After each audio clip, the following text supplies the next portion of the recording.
అంటే ఇప్పుడు మనం కార్ డ్రైవింగ్, వెహికల్ డ్రైవింగ్ చేసేటప్పుడు నేర్చుకునేటప్పుడు ఏం చేస్తాము? ఒక గ్రౌండ్‌లోకి వెళ్లి నేర్చుకుంటాం. ఎందుకని? ప్రాక్టీస్ చేస్తున్నాం కాబట్టి కొంత అన్ని అర్థం గానికి టైం పడతది కాబట్టి ఓపెన్ స్పేస్‌లో ఎళ్లి చేసి ఆ తర్వాత మళ్ళీ ట్రాఫిక్‌లోకొచ్చేస్తాం. ఎందుకంటే మనకొచ్చేసింది కాబట్టి. సో, కాబట్టి ప్రాక్టీస్ చేసేటప్పుడు కొత్తలో మీకు అనుకూలమైన వాతావరణం చెయ్యండి గానీ, సహజంగా ఆ తర్వాత చేయగలగాలి. ఇంకది ఆ మైండ్‌లో అదేదైతే ఉందో యోగము, భగవంతుని తలుచుకోవడం అంటే సెపరేట్‌గా సమయాన్ని కేటాయించాలి, సెపరేట్‌గా స్థానాన్ని కేటాయించాలన్న ఈ అపోహ ఏదైతే ఉందో సమయము, స్థానము ఈ అపోహల నుంచి బయటికి రావాలి. ఎందుకు రావాలి అనంటే, మనం కర్మయోగులం అవ్వాలి కాబట్టి.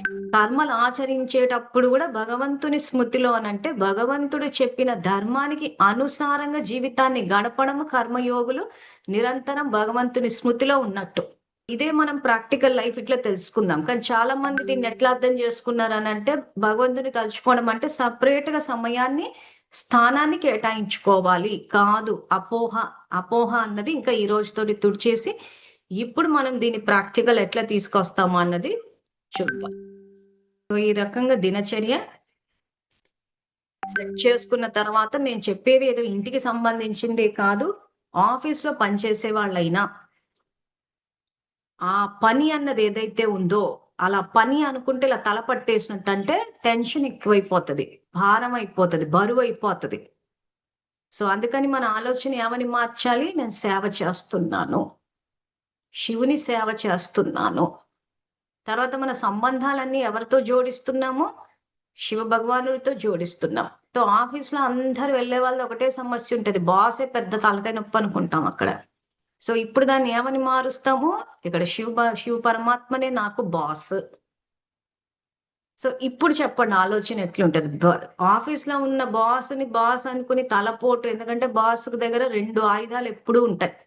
నేను స్టేట్ బ్యాంక్‌లో ఉద్యోగం చేశాను కాబట్టి నాకు తెలుసు. వాళ్ళ దగ్గర ఉండే ఒక భయానకమైన ఆయుధాలు ఏంటంటే ఒకటి ట్రాన్స్‌ఫర్, ఒకటి ప్రమోషన్. ఈ 2 ఆయుధాలతోటి ఎప్పుడూ ఏమంటారు అటాకులు జరిగినట్టు జరుగుతాయి. ఏది మాట్లాడినా ట్రాన్స్‌ఫర్ చేసేస్తాము, ప్రమోషన్ ఆపేస్తాము. సో, ఈ ఆయుధాలు వీటి ఆయుధాల వెనకాల ఉన్న సంస్కారం ఏంటంటే కోపము, భయము.